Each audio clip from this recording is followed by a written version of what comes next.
नमस्कार, आप देख रहे हैं न्यूज़ 18 बिहार झारखंड और मैं आपके साथ लक्ष्मी। झारखंड विधानसभा चुनाव के पहले चरण की वोटिंग हो चुकी है। अब दूसरे चरण में 20 नवंबर को बाकी बची सीटों पर मतदान होगा। तो इस बीच कांग्रेस के झारखंड प्रभारी गुलाम अहमद मीर ने विवादित बयान दे दिया है। उन्होंने कहा कि झारखंड में गठबंधन की सरकार बनी तो घुसपैठियों को भी 450 रुपए में सिलेंडर दिया जाएगा। वेरी गुड, बहुत अच्छा। झारखंड में चुनाव है और बयानों की बहार है, लेकिन इसी बीच झारखंड कांग्रेस प्रभारी गुलाम अहमद मीर ने ऐसा बयान दे दिया जो झारखंड की इंडी गठबंधन सरकार की गले की फांस बन गया। गुलाम अहमद मीर ने कहा है कि अगर इंडी गठबंधन की सरकार झारखंड में दोबारा बनती है तो घुसपैठियों को 450 रुपए में गैस सिलेंडर दिया जाएगा। जैसे सरकार बनेगी 1 दिसंबर से गैस सिलेंडर का कीमत सिर्फ 450 रुपए होगी। ये आम जनता, ना उसमें हिंदू देखा जाएगा, ना मुसलमान देखा जाएगा, ना घुसपैठिए देखा जाएगा, तो ना कोई और चीज देखा जाएगा। कांग्रेस झारखंड प्रभारी गुलाम अहमद मीर के इस बयान को बीजेपी ने लपक लिया और इसे राहुल गांधी की सोच बता दिया। हम यहाँ के जनजातीय बंधुओं का अधिकार घुसपैठियों को क्यों देंगे? भाजपा इस बात को कह सकती है कि योजना का लाभ जनजाति को मिलेगा, झारखंड वासियों को मिलेगा, घुसपैठी को नहीं मिलेगा। राहुल गांधी जी की भाषा को मीर साहब ने बोल दिया है कि घुसपैठियों को भी सब तरह की सुविधाएं देंगे। इन्होंने पहले संरक्षण दिया अपनी झारखंड की सरकार में, लव जिहाद को, लैंड जिहाद को, जनसंख्या और जमीन के संतुलन बिगाड़ने का काम किया है। जमीन लूटी, जंगल लूटे, गरीबों की जमीन को लूट लिया, महिलाओं के अधिकारों को लूट लिया और अब उनको सुविधाएं देने का काम भी ये करने की तैयारी कर रहे हैं। इससे पता चलता है बांग्लादेशी घुसपैठिए हों या रोहिंग्या मुसलमान हों, ये तुष्टिकरण की राजनीति, कांग्रेस के वोट बैंक की राजनीति ने आदिवासियों की जनसंख्या 42% से कम करके मात्र 23% तक लाकर खड़ी कर दी। हालांकि जेएमएम इस बयान पर गुलाम अहमद मीर के बचाव में उतर आई है और जेएमएम प्रवक्ता तनुज खत्री ने बीजेपी से पूछा है कि घुसपैठिए हैं कौन और उनका जिम्मेदार कौन है।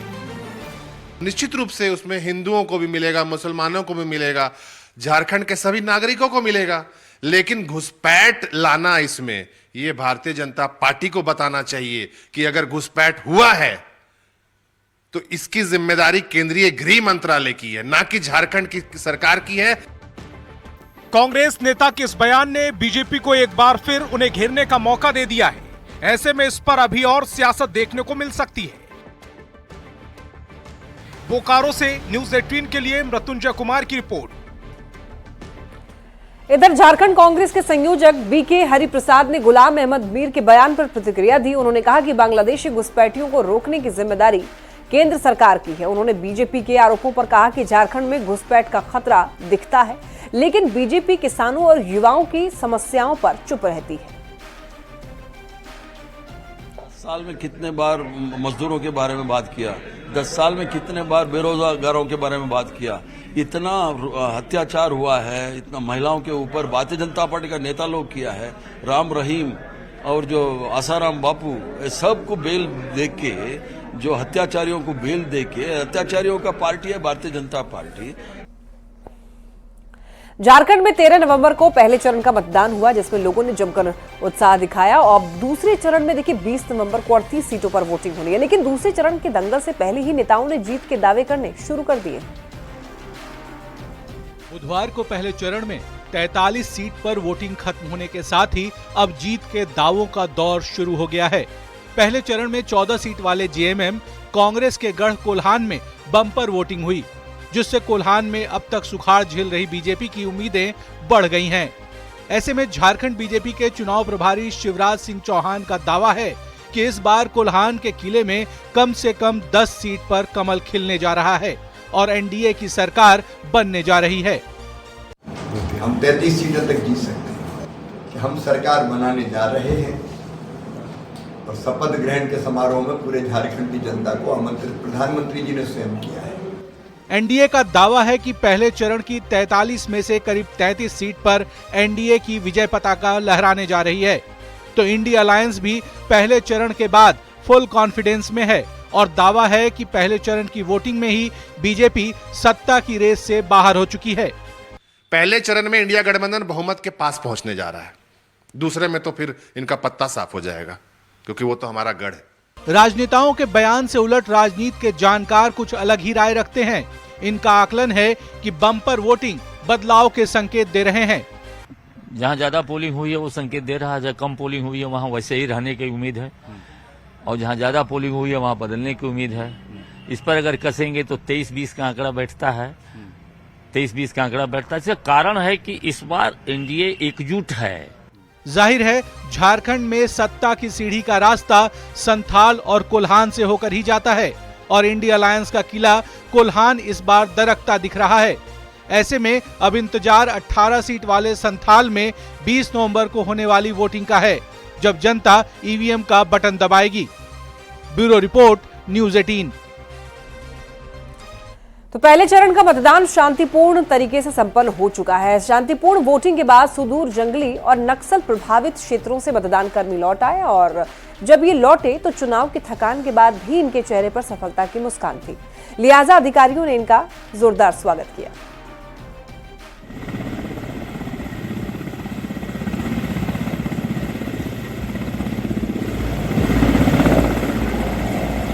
उड़न खटोला से उतरकर सीना ताने चल रहे ये वो पहरेदार हैं जो पूरे हर्षोल्लास के साथ लोकतंत्र का महापर्व मनाकर लौट रहे हैं। 13 नवंबर को 43 सीटों पर मतदान हुआ, जिसमें कई जंगली और नक्सल प्रभावित इलाके भी शामिल थे। लेकिन सारंडा के जंगल क्षेत्र चाईबासा में वोट की ताकत के सामने नक्सलियों के बुलेट का खौफ फुस दिखा। उनका कहना है कि काफी उत्साह और काफी अच्छे तरीके से वहाँ वोटिंग हुई और मतदान का प्रतिशत सुदूर क्षेत्र होने के बावजूद वहाँ 60% से अधिक मतदान हुआ है। और जिला वासियों को, सभी मतदाताओं को हम धन्यवाद देते हैं कि उन्होंने लोकतंत्र के इस महापर्व में बढ़ चढ़कर अपनी भागीदारी सुनिश्चित की। लोहरदगा में भी नक्सल प्रभावित पेशरार और किस्को प्रखंड क्षेत्र में बम्पर वोटिंग हुई है और लोकतंत्र के महापर्व में उपद्रवियों और उग्रवादियों की एक नहीं चली। यही वजह रही कि चुनाव की थकान के बाद भी इन मतदान कर्मियों के चेहरे पर वोट पर्व की मुस्कान साफ झलक रही है। नक्सल प्रभावित क्षेत्र पाखर गए हुए थे, वहाँ के लोग भी काफ़ी सिंसियर थे। हम लोगों को मतदान कराने में काफ़ी अच्छा लगा, क्योंकि वहाँ के लोग, हम लोग करीब 79% हम लोग मतदान करा दिए। वहाँ के लोग जागरूक थे। नक्सल प्रभावित लातेहार के मानिका में भी चुनाव पर्व खुशी खुशी बीत गया और वोटिंग कराकर जब हेलीकॉप्टर से मतदान कर्मी लौटे तो चुनाव से पहले का भय भाग चुका था। थोड़ा सा एडिटेशन होता है, लेकिन सब ठीक ही रहा, सब सुरक्षित पहुंचेंगे हम लोग। पलामू में भी जब धूल उड़ाता हेलीकॉप्टर डाल्टनगंज में लौटा तो मतदान कर्मियों के चेहरे पर शांतिपूर्ण चुनाव की चमक थी और लोकतंत्र के महापर्व की सफलता का सुकून भी। बहुत अच्छा अनुभव रहा। सब इलाकों के बारे में लोग ना शांतिपूर्ण है। गुमला में भी घाघरा और बिशुनपुर में नक्सलियों के मान में घुसकर सुरक्षा बलों और मतदान कर्मियों ने लोकतंत्र का महापर्व मनाया और बम्पर वोटिंग कराकर लौटे तो यहाँ भी इस सफलता का जश्न मनाने के लिए अधिकारी मौके पर मौजूद रहे और सभी का पूरे जोश के साथ स्वागत किया गया। Bureau report, news 18। Uttar Pradesh के मुख्यमंत्री योगी आदित्यनाथ ने धनबाद के निरसा विधानसभा क्षेत्र में चुनावी सभा को संबोधित किया। उन्होंने अपर्णा सेन गुप्ता और तारा देवी के समर्थन में वोट देने की अपील की। कहा कि जब भी हम बटे हैं तो कटे हैं, झारखंड को लूटने वालों को सत्ता से दूर रखना होगा। कहा कि केवल बीजेपी ही देश का असली विकास कर सकती है। कुछ भी बोले, रांची में जाकर के सब एक थाली में खाते हैं, एक साथ लूट खसोट करते हैं और इसीलिए मैं आपसे कहने के लिए आया हूं, ये लड़ाएंगे आपको आपस में, लड़ करके बटना नहीं है, बटेंगे तो हमें तो एक रहना है, एक रहेंगे, नेक रहेंगे, एक रहेंगे, सेफ रहेंगे, एक रहेंगे। दूसरे चरण का दंगल तेज हो चुका है। देखिए, दुमका के गांदो गांव में मुख्यमंत्री हेमंत सोरेन ने अपने छोटे भाई बसंत सोरेन के लिए वोट मांगा। जो दुमका से जेएमएम उम्मीदवार हैं और सीएम ने बीजेपी पर जोरदार हमला करते हुए अपनी बात रखी। इसके बाद मसलिया प्रखंड में भी सीएम ने एक जनसभा को संबोधित किया और बीजेपी पर जमकर निशाना साधा। हम लोगों ने सत्ता से बाहर रखा और आज बीजेपी की हालत बिन पानी के मछली के जैसा हुआ पड़ा है। अभी छटपटा रहा है वापस सत्ता में आने के लिए। 1 साल से यहां कई मंत्री यहां पर चक्कर लगा रहे हैं। पाकुड़ के लिट्टीपाड़ा विधानसभा क्षेत्र के हिरणपुर फुटबॉल मैदान में कल्पना सोरेन ने चुनावी सभा को संबोधित किया। सभा में कल्पना सोरेन ने पार्टी प्रत्याशी हेमलाल मुर्मू के पक्ष में मतदान करने की अपील की।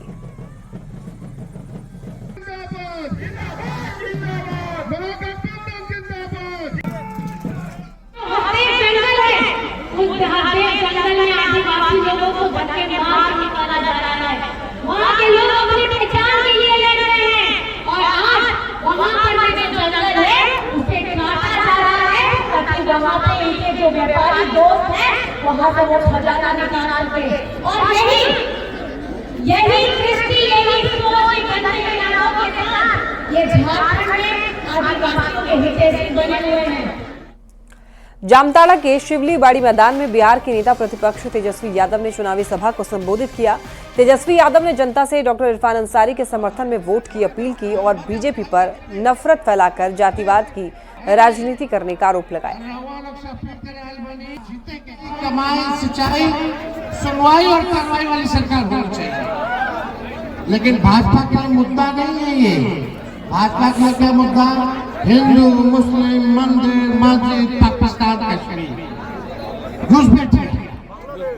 घुसपैठिया, बस दिन रात। अरे हिंदू प्रधानमंत्री है कि नहीं है? राष्ट्रपति हिंदू है कि नहीं है? मुख्यमंत्री, गवर्नर, केंद्र मंत्री, डीजीपी, तीनों सेना का अध्यक्ष सब तो हिंदू है। गोड्डा में पीएम मोदी के संबोधन के बाद बीजेपी उम्मीदवार अमित मंडल काफी उत्साहित हैं। अमित मंडल ने जेएमएम पर हमला बोलते हुए कहा है कि अब पूरा गोड्डा मोदीमय हो गया है। अब मोदी जी के आने के बाद यहां पर बीजेपी के खिलाफ कोई विपक्ष नहीं बचा, एक तरफा फैसला होगा और अब मेरी जीत निश्चित।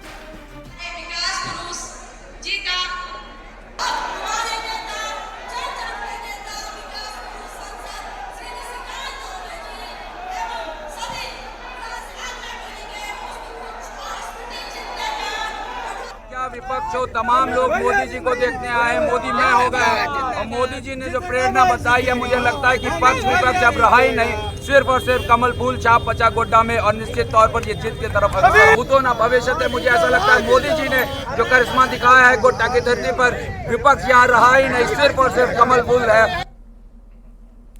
झरिया में भी चुनाव अभियान तेज हो गया है और बीजेपी उम्मीदवार के समर्थन में बीजेपी नेता मनीष कश्यप ने झरिया बीजेपी उम्मीदवार रागिनी सिंह से मुलाकात करके उन्हें चुनाव में जीत की अग्रिम शुभकामनाएं दी। और बीजेपी नेता ने जेएमएम पर हमला बोलते हुए कहा है कि गठबंधन सरकार ने 5 साल तक झारखंड के युवाओं के साथ धोखा किया है। इस बार झारखंड में बीजेपी की सरकार बनेगी।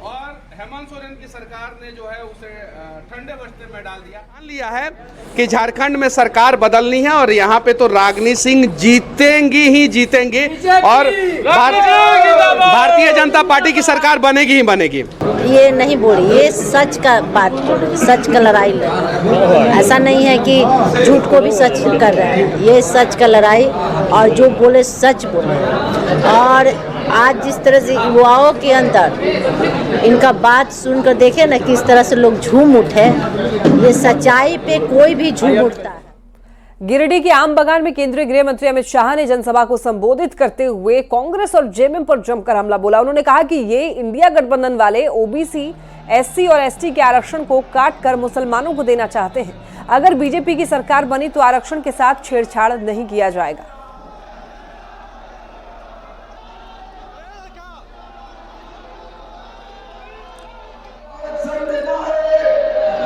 तो किसका काट कर देंगे?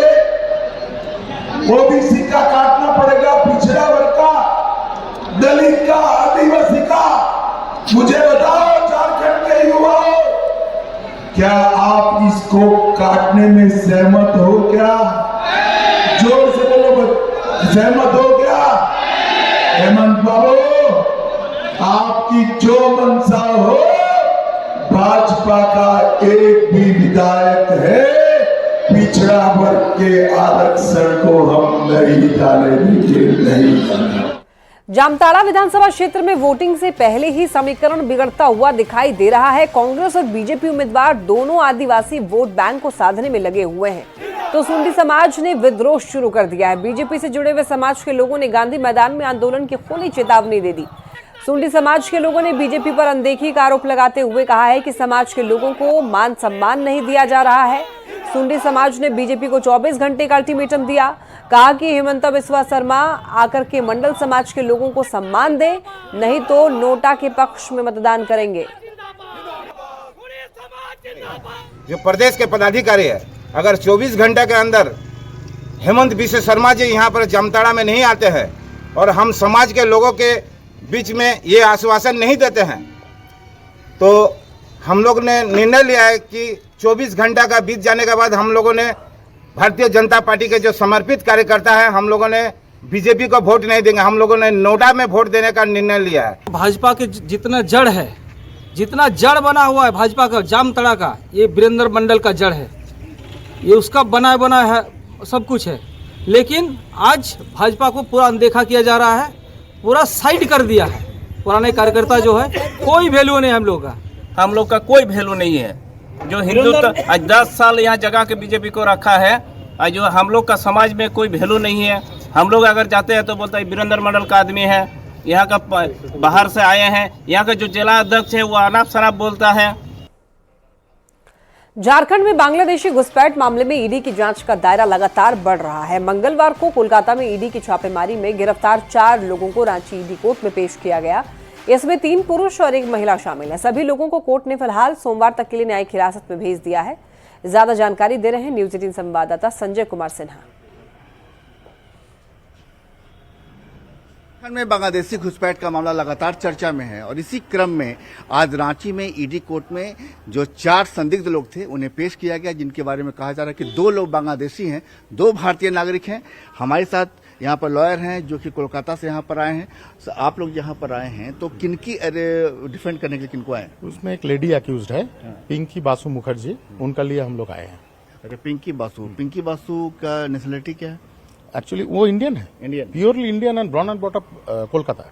तो ये जो घुसपैठ में इनका नाम कैसे आया? इनका नाम एक्चुअली क्या होता है ना कि एक आदमी सिम जब उठाता है, उनका सिम रजिस्टर्ड होता है हम लोग का LTI से। मान लीजिए मैं LTI से तो एक सिम मैं इस्तेमाल कर रहा हूँ, अगर मेरा वही LTI को कोई इस्तेमाल करके, मान लीजिए कोई रैकेट इस्तेमाल करके अगर कोई सिम परचेस करता है या कुछ इलीगल काम करता है तो मैं विक्टिम बन गया। तो वही हुआ है पिंकी का साथ। उससे पिंकी बासु का क्या संपर्क है? पिंकी बासु का कोई संपर्क नहीं है। एक्चुअली ये लोग कोई बांग्लादेशी अगर मान लीजिए आता है, वो जो ईडी वालों ने आज कोर्ट में सबमिट किया है कि फेसबुक से पिंकी का साथ दोस्ती हुआ था, तभी मान लीजिए दोस्ती पिंकी बासु का फेसबुक का साथ एक आदमी का दोस्ती हुआ। वो आदमी अगर मान लीजिए कोई नेक्सस में वो अगर बांग्लादेशी है तो पिंकी को ये पता भी नहीं था, वो फ्रेंड का हिसाब से आया, आके पिंकी बासु का साथ मिला। लेकिन ईडी वाले जब रेड किए तो वो आदमी को उधर से अरेस्ट हुआ तो वो बांग्लादेशी निकला, तो ये पिंकी तो विक्टिम हो गए ना पूरा। तो ये पिंकी बासु जो हैं, इनकी अरेस्टिंग कब और कहाँ हुई?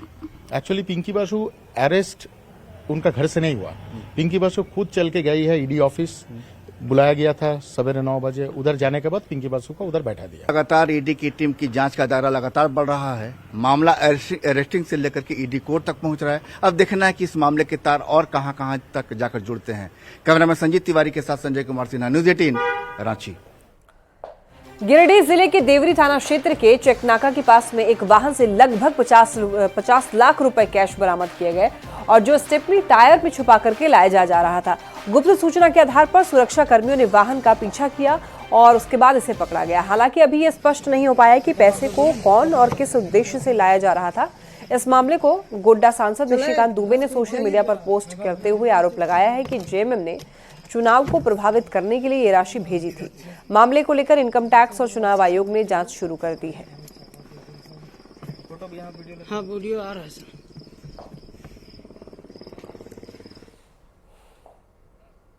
और इसी के साथ इस बुलेटिन में इतना ही। तमाम खबरों के लिए आप देखते रहिए।